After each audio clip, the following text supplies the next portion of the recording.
영국의 가디언지가 영국은 한국에서 배울 것이 많다 라는 기사를 보도해서 화제가 되고 있습니다.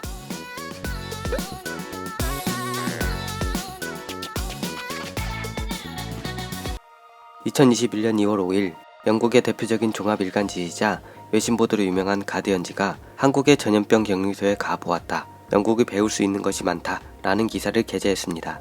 스웨덴에 거주하고 있는 한국 교민의 한국 입국 과정과 한국의 격리시설 경험담으로 이루어진 이 기사가 게재되자 영국 네티즌들은 수백 개의 댓글을 달며 개인의 자유와 강제 격리를 두고 열띤 설전을 벌이고 있네요.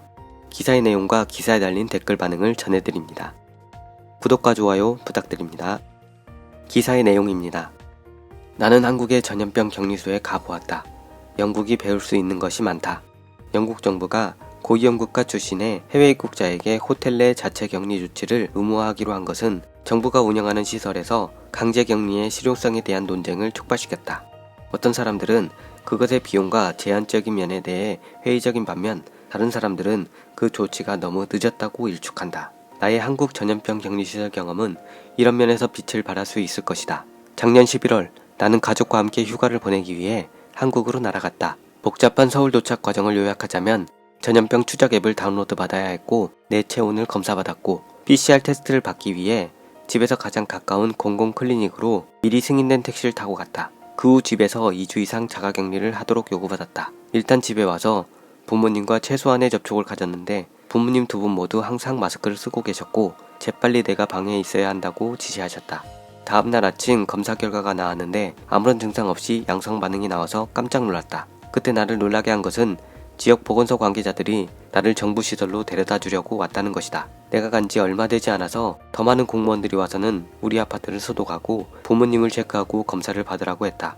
전염병에 걸려 있다면 아무리 가벼운 증상이라도 집에서 자가격리하는 것은 한국에서는 선택사항이 아니다. 그래서 14일 동안 서울 한복판에 있는 유소호스텔에 머물기 시작했는데 그곳은 가벼운 증상을 보이는 전염병 환자들을 위한 격리시설로 개조되었다. 그 건물은 한국의 군사독재 시절에 수많은 사람들이 고문을 당했던 정보기관이 있던 곳이라 기분이 찜찜했다. TV와 욕실 그리고 커피포트가 있는 중간 크기의 기숙사 방을 받았다.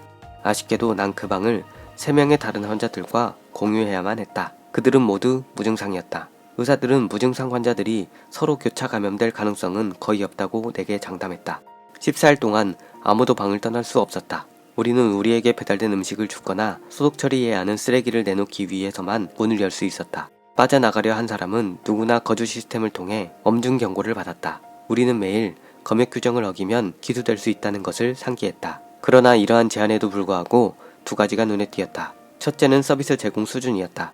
모든 환자에게 바디워시, 샴푸, 린스, 칫솔, 면도기 세트, 살균제 2종, 마스크, 수건, 슬리퍼 등 필수품 상자를 제공했다. 음식은 똑같이 맛있었고 런던에서 방문했던 가장 비싼 한국 식당보다 더 나았다. 이것들은 모두 한국 국민들을 위해 무료로 제공되었다. 시설 내의 간호사와 의사들은 매일 2번씩 환자 한 명 한 명을 체크하면서 앱을 통해 의사소통하며 혈압과 체온, 약이 필요한지 등을 측정해달라고 했다. 그들은 정신적으로 지친 사람들에게 상담 서비스까지 제공했다. 두 번째는 연대에 대한 강조였다. 의료진은 우리가 이 자리에 있는 것에 대해 자주 애석함을 표명했다. 하지만 그들은 우리가 다른 사람들을 위해 그것을 해야 한다고 강조했다. 그 메시지는 일시적으로 우리의 자유를 포기함으로써 다른 사람들을 안전하게 지키고 있다는 것이었다.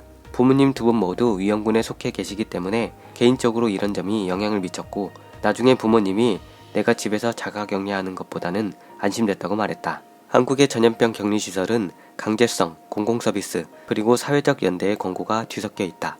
그러한 시설들이 영국에서 복제될 수 있는지 아니면 복제되어야 하는지는 의문의 여지가 있다.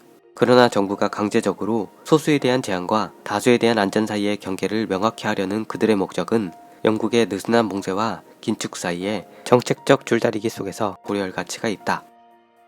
기사에 달린 댓글 반응입니다. 영국 여왕 폐하의 정부는 외국인들로부터 교훈을 얻지 않아. 그들은 스스로의 조언을 선호하지만 현자라고 할 만한 것은 전혀 없지.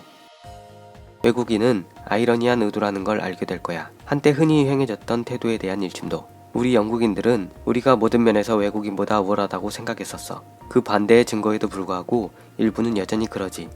어떤 도시든 교통 상황을 보면 폭스바겐, 아우디, BMW, 벤츠, 포르쉐, 기아, 현대, 토요타 자동차의 행렬을 보게 된다. 영국에서 생산된 자동차를 보려면 오랜 시간을 기다리게 될 거고, 영국인들이 소유하고 있는 영국산 자동차를 보려면 더 오래 기다리게 될 거야. 브렉시트에도 불구하고 우리의 수출은 증가했어. 우리 영국인들이 가장 잘 알고 있듯이 영국에서 처음 발견된 변이종들이 현재 독일 사례의 6%를 차지하고 있습니다. 지금 격리에 대한 정부의 성명은 어디에 있을까? 틀림없이 존슨 총리의 안락소파 뒤편 어딘가에 내팽겨진 채 있을걸. 저게 격리하는 법이지. 영국 정부가 훨씬 더 성공한 나라들을 따라하려 한 적이 없다는 것이 놀랍다. 그들은 뼛속 깊이 자신들이 통치할 적절한 권한이 있다는 것을 알지만 대중들을 두려워하고 물고기를 영국인으로 만들기 위해 선출되었지. 트럭에서 썩고 있는 것일지도 모르지만 어쨌든 나는 영국 생선이다. 저건 확실히 확산을 억제하는 데 효과가 있는 전략이지. 영국에서 저런 자유에 대한 제안을 보편적으로 받아들일 사람을 찾을 수 있을지는 전혀 다른 얘기고. 힌트, 그렇지 않을 거야. 그리고 저런 프로그램을 선동한 정부에 박수를 보내는 모든 사람들에게 똑같이 많은 사람들이 비난할 거고, 정부가 취하는 행동은 결코 이것이 옳은 일이라는 일치된 반응을 끌어낼 수는 없을 거야. 직장 때문에 한국을 3번 방문한 것밖에 없지만 그들은 영국보다 더 흔쾌히 집단적 목표를 향해 노력한다는 인상을 받았다. 아니, 우리는 그렇지 않아. 다른 사람을 따라할 때 좋은 점은 우리의 가치관에 맞는 부분을 고르고 선택할 수 있다는 점이니까. 나는 영국 대중이 기사의 상세히 기술된 접근법에 순응하지 못할 것이라는 전문가의 평가에 동의하지 않아. 많은 사람들이 그 의무를 다하고 나서 감사할 것이라고 생각해.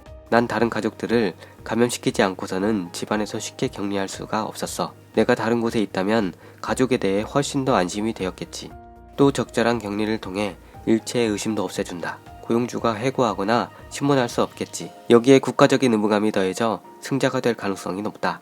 영국 대중이 순응하지 않는다는 것은 완전히 속설이라고 생각해. 우리는 우수한 광고와 잘 배치된 상품으로 인해 40%의 비만인이 있잖아. 우리는 매우 순종적이야. 하지만 가장 큰 문제는 준수 여부가 아니라 역량이겠지. 이 기사에 설명된 시스템은 영국에서 할 수 있는 것이 아니야. G4S가 벌금이나 추방으로 위협하며 우리를 막사로 보내겠지. 그들은 우리가 샤워하는 것을 지켜보고 더러운 숙소에 다시 데운 생선 토막을 제공하면서 수십억 달러의 돈을 받겠지. 그것은 실패할 것이고 정부는 우리 영국인들은 무엇을 해야 하는지 못 알아듣는 나라일 뿐입니다 라고 말하겠지. 우선 나는 영어를 잘 못하는 이탈리아인이야. 전염을 막는 데 있어 극동아시아의 경험들이 이 문제에 대한 많은 기사들에서 확연히 돋보인다는 것을 알아. 그러나 비상시에 자유가 고려되지 않은 반쪽의 민주주의보다는 내 시민권이 존중되는 나라에서 사는 것이 좋아. 그건 그냥 무능한 정부일 뿐. 진짜 민주주의가 있다면 유럽 국민 대다수가 취약한 개인과 시민권을 보호하기 위해 더 강력한 격리 체제에 투표할 것이라고 믿어. 난 동의하지 않아. 우리는 유럽과 미국 사람들이 어떻게 해야 할지 지시받는 것에 어떻게 반응하는지 봤어. 우리는 우리 삶에 대한 이런 수준의 통제에 익숙하지 않으며 정부, 당국은 처음부터 그것을 인정해야만 했다고. 내 생각에는 실수이지만 아주 똑똑한 공무원, 경찰청장, 정치인 등 많은 사람들이 특정 행동의 과정이 어떤 결과를 가져올지에 대해 오랜 시간 토론을 했을 거야. 영국이 봉쇄 규정을 유지하는데 가장 가벼운 조치를 취했다는 것은 놀랄 일이 아니야. 내가 그것에 얼마나 실망했든 말이지. 미국 같은 나라만 보면 돼. 그 나라의 절반은 바이러스가 속임수라고 믿는다고.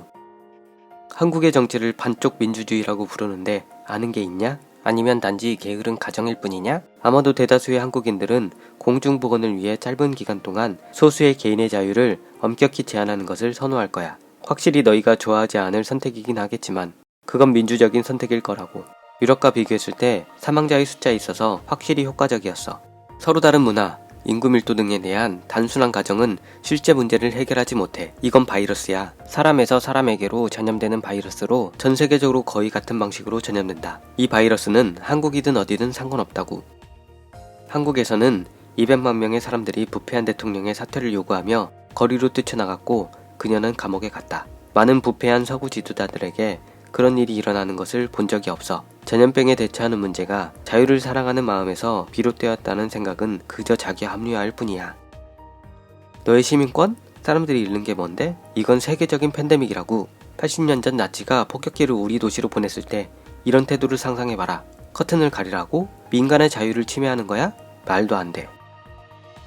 오늘 아침에 한국 고객과 통화를 했는데 그녀는 친구들과 저녁 식사를 하러 나갔고 부모님을 뵈러 간다고 하더군. 저녁 식사 때 숫자 제한이 있고 부모님도 같은 도시에 살고 있지만 그들은 지금 우리보다 훨씬 더 많은 자유를 가지고 있는 것 같네. 잠재적으로 다른 사람들을 감염시킬 수도 있는 자유는 내가 친구와 가족을 다시 볼 수 있는 자유와 기꺼이 바꿀 수 있는 자유지. 바이러스가 네 자유에 신경이 났을까? 바이러스는 사회구조가 아니라 자연재해라고. 솔직히 말해서 다른 사람들을 감염시키지 않는 한 너의 자유는 내게 아무런 문제가 되지 않아. 그리고 만약 경찰이 널 감옥에 데려간다면 그렇게 해야 할 거다. 나는 지난 8월에 한국에 방문했을 때 2주 동안 격리소에서 지냈다. 공항에는 정교한 주의사항이 있었다. 국가에 봉사하는 소년들은 개인보호 장비를 착용하고 소독된 버스를 이용해 격리 호텔로 방문객을 데려다주는 등 진짜 할 일이 있다는 사실에 기뻐했다. 격리 조치가 철저했다. 추방 위협으로 2주 동안 어떤 이유로도 방을 떠날 수 없었다. 매점 스타일의 식사는 직원들이 보호 장비를 풀 장착한 채로 문 밖에 남겨두었다. 관련된 모든 사람들은 신중하고 공손했지만 단호했다. 전염병에 대한 한국인과 영국인 반응의 가장 큰 차이점은 한국에서는 규칙을 준수한다는 것. 당신이 카페에서 커피를 사고 싶다면 만약 당신이 전염병 앱으로 체크인하지 않거나 당신의 이름과 전화번호를 남기지 않는다면 당신은 커피를 받지 못할 것이다. 만약 당신이 마스크 위로 코를 내밀고 공공건물에 들어간다면 어떤 일이 일어날지 모른다. 내 생각엔 사람들이 당신이 정신적으로 부족하다고 여기고 부드럽게 고쳐줄 것 같다. 그리고 만약 당신이 화가 나서 마스크를 쓰는 것을 거부한다면 보안 요원이 호출될 것이고, 이 기사에서 지적한 바와 같이 이 모든 것은 질병에 걸린 사람들을 격리하는 것에 대한 포괄적인 지지로 뒷받침되었다. 그러나 일본인들도 진지하게 그리고 양심적으로 예방 조치를 취했다. 나는 그냥 영국에서 그런 조치가 취해질 수 있다는 것에 확신이 서지 않아 한국을 방문하는 여행객 수를 정확히 알지는 못하지만 영국에는 공항뿐만 아니라 여객선에도 더 많은 여행객이 있을 것이라고 확신한다. 전염병이 영국에 도착해서 풍토병이 되는 것은 불가피한 것 같아. 또한 이 넓은 세상에 이런 몽세가 얼마나 오랫동안 일어나야 할까에 대한 생각도 있고, 백신 개발과 생산에 투자하는 것이 더 낫다. 2019년 한국은 약 1750만 명의 방문객을 기록했어. 한국의 관광산업은 끊임없이 성장하고 있으며 한류로부터 많은 혜택을 받고 있다. 한류는 코리안 웨이브로 번역되며 해외에서 한국 문화의 인기를 일컫는다. 2019년에는 한국 인구의 절반이 넘는 2870만 명의 한국인이 해외여행을 다녀왔다.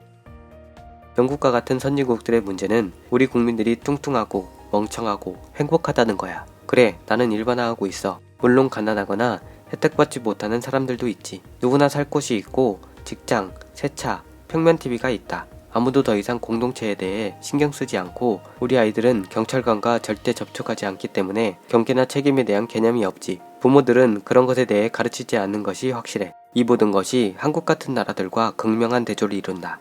사람들이 이 바이러스의 잘못된 모든 것에 대해 보수당 탓을 하는 것에 질렸어. 분명히 실수가 있었지만 이 일이 이렇게 나쁜 결과를 초래한 것에 대해 우리 국민들도 어느 정도 책임을 져야 해. 공동체 의식이 더 있었을 때 사람들은 언젠가 다른 사람들의 도움이 필요할지도 모른다는 이유가 아니더라도 다른 사람들이 어떻게 생각하는지에 대해 신경을 썼었지. 이제 우리는 뚱뚱하고 멍청하고 행복하다. 아무도 그들의 이웃에 대해 신경 쓰지 않아. 다시 일반화. 우리 거리에 있는 모든 사람들이 서로를 걱정한다는 수많은 논평은 필요 없어. 나는 이 나라 전체에 대해 말하고 있는 거야.